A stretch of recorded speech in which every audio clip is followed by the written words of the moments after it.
Good morning, and welcome to this week's episode of Monday Motivation. This is a little something that started for me anyway, way back in 2008, when I just wanted to give Monday a boost. You know, Monday mornings sometimes get a bad rap. So often we've heard people say, I don't like Mondays and all that sort of stuff. So if you or someone you know could use a boost this week, this episode, especially this episode, might be just the thing that you need. So, as we're on for the next 15-20 minutes, do feel free to post any comments below. If you're watching this back on the replay, thank you so much for posting your comments. And also to those of you that share this, thank you from the bottom of my heart. It means so much to get this message and other similar messages out there in the world. So, first off the blocks, we've got the lovely Ivona. Thank you for saying good morning, Ivona, with her purple heart. Beautiful. So today, how to ride a storm. Yes, and finding your happy place. What is all of that about? Why would I even do something on this subject? And I'm going to start by sharing a very short story. But here's the reason why you might need this. You know, this time of year can sometimes for many people be a very charged time of year. Now, think about this. It could be you that has a very challenging time of year. Maybe you're celebrating Christmas and you've got the family around, you've got too much to do, not enough time. Maybe you're going to be spending time with people that you don't often spend time with or don't choose to spend time with. Or even maybe you're on the other side of the coin where you love this time of year and you love, you know, Christmas, you love the new year, but maybe people with you get anxious, get nervous or something else. So I thought this would be really, really apt. And then we have the bigger scale. I always want to say the environmental stuff that's going on at the moment, the political stuff that's going on at the moment, both here in the UK, over in the States, and waving to those of you that are jumping on and joining. And I know that although this is Monday morning here in the UK, I know in the States it's like either early hours of the morning or very late at night. And for my lovely Australian friends, you've had your day. You know, I'm now in your past and you're in the future. It's about, I think my friend in Sydney said it's about 6 o'clock in the afternoon. So happy Monday and I hope that everything's gone well for you. Anyhow, so let me start by sharing this story, because a lot of the time, whether I'm working with people you know, more closely, or whether I'm observing in groups of people that I'm working with, and sometimes, you know, it's just even out on the street in everyday life, what can sometimes happen is we can have something that goes on in our life that almost feels like it pushes us over the edge. You know, for some people this can be quite with catastrophic consequences. For others it can mean what I would lovingly refer to as ranting. Hey up, says Ian. Good morning, Jenny. Good morning, Ivona. Good morning to everyone else who's watching. Hey, Ian. And by the way, if you're watching this in the background, you're like, no, I don't want to say anything. I don't want my name called out. Don't worry. It's likely that I don't know that you're watching. I can just see the numbers ticking up and ticking down. So, you know, sometimes, or how we're seeing this storm at the moment for many people is in a form of a rant. For those of you that do read the papers, do follow the media, you know, even in the last 24 hours, there's been a little storm in a teacup. Well, not so little, but a storm in a teacup that's blown up. And I'm getting this sense that people are kind of getting fatigued with these, you know, very kind of almost like disruptive messages. And, you know, disruptive messages from maybe people who should know better, let's just say. So think about it from that point of view. You might be either in it, or you might see the storm, you might be in the calm before the storm, or those around you might be in it too. So here's something that for those of you that watch this, and many of you are coaches and work with your own clients at interpersonal development, remember that you are already a few steps ahead of somebody who might be on the start of their personal development journey, or someone who's like, this is alien stuff too, you know, this is quite alien to them. So here's the first thing to do, like acknowledge where the person is. if you find yourself in this kind of like heated thing, acknowledge where the person is. It might not in your eyes feel like the right thing, but, and there's a very big but, it might not feel like they've reacted in the right way, but take a moment just to think about where they are. A question I often ask myself, if someone gets really, really like bitty and horrible and kind of snipey at me, a question I ask myself is, or at someone else for that matter, how must that person be feeling to say the thing, do the thing, be that thing, okay? And when I ask this question, I don't ask this from a place of judgment. I'm not looking for a list of things that I say, well, that's really bad because they did this, or this is really good because they did that. I'm not looking for a list. I'm not looking to point score. I'm just looking to like understand literally where they're coming from, okay?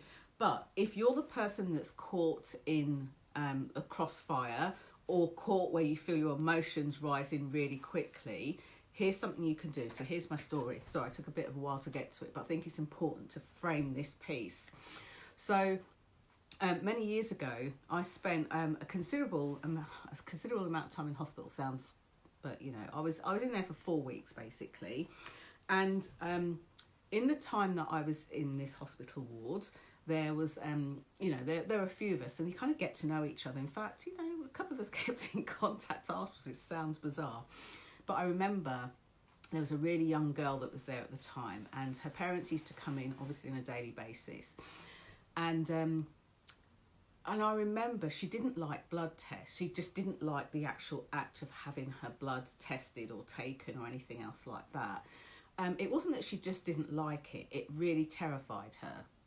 And it terrified her, and knowing that she was going to be having these tests on a daily basis, multiple times a day, she would really like freak out basically. And quite often her parents would come in even at the time of the blood testing. So one day we were all sat on the ward and everyone was talking, and she was very quiet, and we were all chatting. And I remember asking her, because you could already see she was starting to get nervous. And I remember asking her, like, what is it about these that you don't like? And she just said, I don't like it. You know, I feel sick for ages thinking about it, you know, all this kind of stuff, which on the surface of it might have seemed a bit like, well, that's a bit cruel, Jenny, talking to somebody about something that's so nervous. But you've got to remember, when somebody is in their stuff, they're in a specific place. It's almost like they're held in that place, okay? So I wasn't making her more nervous by talking about it. She was already there. So that's another distinction just to draw out from that. So anyway, we got chatting, and, you know, I had nothing else to do, nowhere else to go. And I thought, I wonder if I can help this lady. So very conversationally, I said to her that, you know, think of a time that you were really, really happy. I said, it could be recently, it could be a long time ago, blah, blah, blah. And I started to have this conversation with her. And after just a few short minutes, she talked about being on holiday, lying on the beach, being really relaxed, being with friends, being with family. So I just got her to describe that even more. And very shortly, she seemed more relaxed. And I said to her, oh, you seem like you're more relaxed now. And, you know, and she's like, yeah, my mum's going to come in soon. They're going to take some like more tests. And yeah, it's just not something I like. So I asked her a few more questions and really kind of cemented that feeling. And what was funny was a couple of hours later, doctors and nurses came, drew the curtains round and all of that. And all of a sudden I heard this little voice shout, Jenny, I'm in my happy place.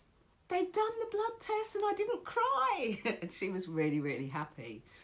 So, and I love that story, even though that story is quite a few years old. I love this story because it shows what can be called the power of the mind. The other thing that I got to realise after working with people for many, many years is this. If you can create your happy place or help somebody else to create their happy place before they even need it, it's a bit like going to the gym and doing repetitions, and doing reps. If you can do that before you need it, you've now built, sorry, a frog in my throat, sorry about that. You've now built stronger muscles, and you can use it for if and when you need it. I say if and when. I'd like to say if to sound very positive. However, if anyone out there is living a life that is all roses and rainbows and butterflies every single moment of every single day, please let me know. Many of us aspire to that, and many of us do a lot of work to achieve that.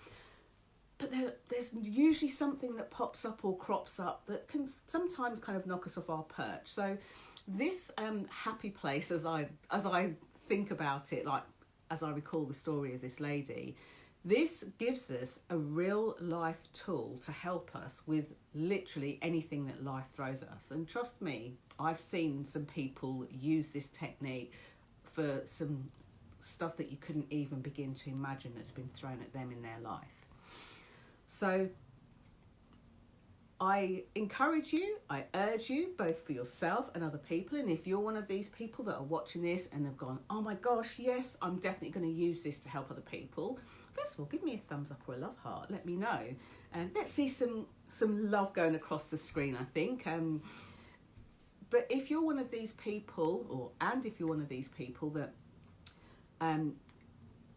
you like to help other people, I'd love to encourage you to do this for yourself first. And here's why. Do this for yourself first, because having your happy place or happy places, because you can have a whole menu of them, a whole smorgasbord of them, having your happy place or happy places set up first means that you'll actually help other people in an even more effective way. You'll get to see firsthand for yourself what causes a barrier, what causes you to get stuck, or what causes you to accelerate the process. So it's almost like a trial run on yourself, and then help others. So if you find you are sat with a group of people over the next week, and you feel the buttons being pushed for yourself, then use this happy place. Now, here's how you bring back the happy place. All you need to do is you just think about the thing. It could be something, it doesn't have to be anything spectacular. It only needs to be important to you. And all you need to do is to flood yourself with those thoughts. Just keep thinking about the thing. It's like the opposite of worrying. When we worry, we turn something over in our mind over and over again. What if this happens? What if that happens? Oh my gosh, this person's going to freak out. Da, da, da, da, da, da, da. And we turn it in our mind over and over again. This is the opposite. This is finding something that, or some point in time that we are fully aware of, that we've experienced, and turning that around in the mind. Morning, Teresa. I've just seen your comment. So I was so busy flapping away that I've just seen that. So let me know, has this been useful for you? Is this something that you're going to think about? Is this something that you're going to do? Is this something that you feel could be useful? If it is, give me a thumbs up or a love heart. I'd love to know. And I'd really love you to share this video. There's a lot of angst at the moment on the planet. And I too do this exercise, and I too have my menu of different, it could be different people that you use one particular happy place for, and then a different circumstance, or maybe one that comes up regularly where you feel a bit kind of like stressed or tight or wound up, or, or something like that. I was talking to a friend recently, and they were saying that when they go onto some elements of social media, sometimes it's just like, it just feels too much. So you might have a happy place that you create specifically for social media, for example. It could be that you have a happy place specifically for going out in the rain. It could be that you want to watch the news, but you need a happy place to go to first so that you can, absorb whatever is coming out for you. So I'd also love to hear from you, because I know it's a busy week for many of you. What did you get from this? If there's like one nugget that you got from this, what was it? So Ivona's put, great reminder, thank you. So what did it remind you of, Ivona, if you're willing to share? Because I think when we talk about what we got from something, it re-inspires us, and it actually inspires somebody that you didn't even know might have needed to hear your words. So thank you so much for watching. Thank you so much for commenting. And for those of you who are sharing these, thank you so much for sharing too.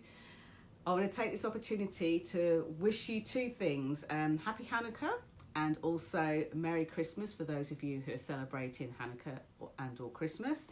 And I will be back next Monday, 30th, the day before New Year's Eve. And I'm actually going to be sharing something a little bit different. And for those of you who are in my group, the Visibility Vibes Tribe, you would have seen that I've gone back past the decades. Well, next week I'm going to be sharing some learnings and insights that I've got throughout this year. Hopefully things that you can take on to motivate your Monday, your morning, your week, and the next week, your year too. So thank you so much for sharing. Ivona says, this reminded me what I need to do to get through those challenging times. Oh, yeah, absolutely, Ivona, completely. This reminds me, even though I'm the person broadcasting it, this actually reminds me that at any given time that we have a choice, and with kind of like emotionally charged, conversations and things taking place, it reminds me that I have a choice to engage with it or not to engage with it, to acquiesce or not to acquiesce. So thank you so much for watching. Lots of love to you all for these next few days and the coming week. Have a gorgeous festive time, and take time for yourself. Chill, stop, pause throughout the next few days, and I look forward to seeing you next Monday back here on Monday Motivation. Bye for now.